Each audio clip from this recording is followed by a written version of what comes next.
Today, as the World Economic Forum concludes its annual meeting at Davos, we must pause and understand something very clearly. This was not an ordinary Davos. Normally, Davos is about optimism, growth numbers, technology, promises, and cooperation. This year, Davos was about reality. और reality ये है कि दुनिया एक ऐसे phase में enter कर चुकी है जहां जियोपॉलिटिक्स और इकोनॉमिक्स अलग अलग सब्जेक्ट और नहीं रहे. They are now deeply connected. In fact, if I were to put it in simple, आज एक टाइम में geopolitics is shaping economics far more than economics is shaping the geopolitics. ये जो shift है ये बहुत subtle है और इसको हम subtle भी नहीं बोल सकते. It is more like a structural है और इसके implications हर एक country के लिए अलग अलग हैं, especially for India. So today I want to explain four things. First, what Davos actually revealed about the current global situation. Second, what history tells us about how such phases usually play out. Third, how international relations and international laws are evolving in this environment.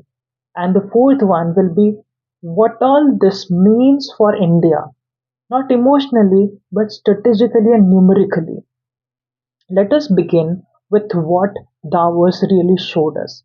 The world today is still connected, but it is no longer aligned today. Countries are trading with each other, but they are not trusting each other. Supply chains do exist, but they are being redesigned for suspicion. What we see today is technology is advancing, but access to technology is being more of a controlled manner. इसका मतलब ये है कि globalisation खत्म नहीं हुई है, लेकिन ग्लोबलाइजेशन का नेचर बदल गया है. Earlier, this globalization was about efficiency. Today, the globalization is about security. At Davos, leaders spoke about the growth, but always with a caveat. Growth with resilience, growth with strategic economy, growth without overdependence. ये language accidental नहीं है because conflicts today do not remain confined to borders.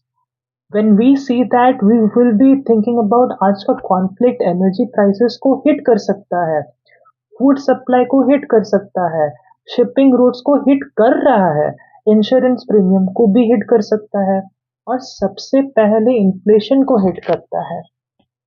तो जब हम Ukraine, middle east या Indo specific के tensions की बात करते हैं, हम एक्चुअली अपने घर का बजट, फ्यूल प्राइसेस और इंटरेस्ट रेट्स की बात करते हैं रहते हैं. This is the new reality. Now let us step back and look at history. क्योंकि हिस्ट्री रिपीट नहीं होती, लेकिन वो राइम जरूर करती है. The first important reference point is the 1973 oil shock.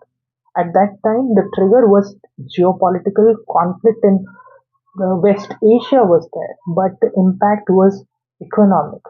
When we talk about the oil prices quadrupled that time, inflation exploded at certain time, and growth collapsed in oil importing countries.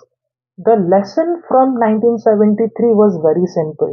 When geopolitics disrupts critical supply, inflation travels faster than policy at any stage. Central banks react later. Government react even later. But public, we pay it first. अब दूसरा example देखते हैं. 2008 global financial crisis. This was not a war, and that was also not a war, but it behaved like one. Financial systems were interconnected.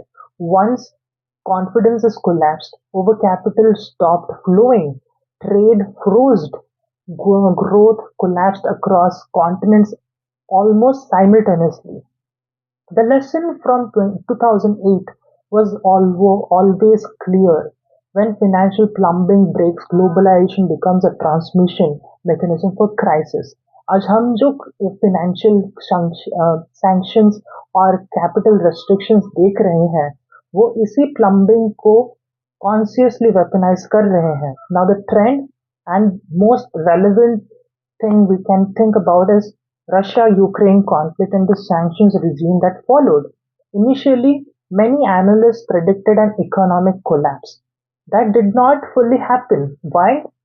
Because modern economics adapt करती है. Trade routes always shift at this point of time. Payments find alternatives to this. Domestic substitution begins. लेकिन इसका मतलब ये नहीं है कि sanctions ineffective होते हैं. Sanctions का impact short term में dramatic नहीं होता. Long term में वो productivity को damage करते हैं. टेक्नोलॉजी एक्सेस को लिमिट करते हैं, इनोवेशंस को स्लो करते हैं। तो सैंक्शंस एक स्लो पॉइजन जैसे होते हैं, इंस्टेंट शॉक से नहीं, लेकिन सस्टेन्ड प्रेशर से। ये तीन केस स्टडीज हमें एक इम्पॉर्टेंट कंक्लूजन तक ले जाती है। We are not entering a phase of sudden collapse, we are entering a phase of persistent friction. और persistent friction का मतलब होता है lower growth, higher inflation risk and constant uncertainty. Now let us talk about the international relation and international law. One of the most important changes in recent years is the normalization of economic weapons. Earlier sanctions were exceptions. Today they are a tool, mechanical tool. Trade restrictions, export controls, investment screening, technological bans, ये सब अब foreign policy के standard instruments बन चुके हैं. International law technically allows this under national security exemptions, but practically it creates fragmentation. We see that rules exist, we see that institutions exist, but enforcement is very much selective. और जब rules selectively apply होते हैं तो power becomes more important than principle. इसका result क्या होता है? Instead of one global system, we start seeing multiple economic blocks. Different technological standards are being seen, different payment systems are being seen, different supply chains are being seen. Efficiency always suffers at this point of time and cost rises. Inflammatory pressures increases. ये सब Davos के discussions में clearly reflect हुआ है. Now let us move to the numbers. क्योंकि strategically बिना numbers को सिर्फ philosophy ही होती है. Let us begin with the baseline. Assume global growth in a relative stable world is about 3.3%. Now imagine a scenario of moderate geopolitical tension. No major war expansion but continued sanctions, trade controls and strategic rivalry was there, and historical evidence suggests such friction reduces the global growth by about 0.4% points. That brings the global growth down to around 2.9%. अब India का case देखिए, India का structural growth capacity around 6.6% है, driven by domestic demands, demographics and investments. Geopolitical tension से export और फिर foreign investments पर pressure आता है, जिससे अराउंड 0.2% ग्रोथ इम्पैक्ट पड़ता है. लेकिन साथ ही सप्लाई चेन डाइवर्सिफिकेशन और मैन्युफैक्चरिंग रिलोकेशन का बेनिफिट मिलता है, around 0.15%, net impact minus 0.1%. So India still grows at around 6.5%. ये एक रेजिलियंस है. Now let us look at more serious scenario. Assume geopolitical fragmentation intensifies and trade blocks harden and energy disruptions occur. Financial conditions tighten and in such a scenario, global growth could drop by around 0.9% points. That brings global growth to roughly 2.4%. India के लिए इसका मतलब क्या होगा? Export demand week होगी, export prices ऊपर जाएगी, inflation pressure बढ़ेगा, एक्सटर्नल शॉक से around 0.7% growth loss, inflation management से एडिशनल 0.4%, नियर शोरिंग और डोमेस्टिक इन्वेस्टमेंट से अराउंड 0.3% का recovery.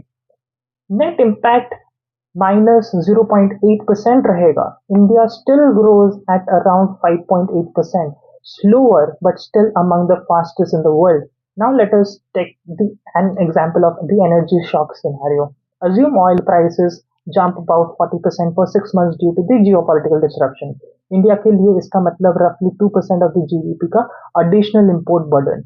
Historically, such shocks reduce growth by around 0.5%.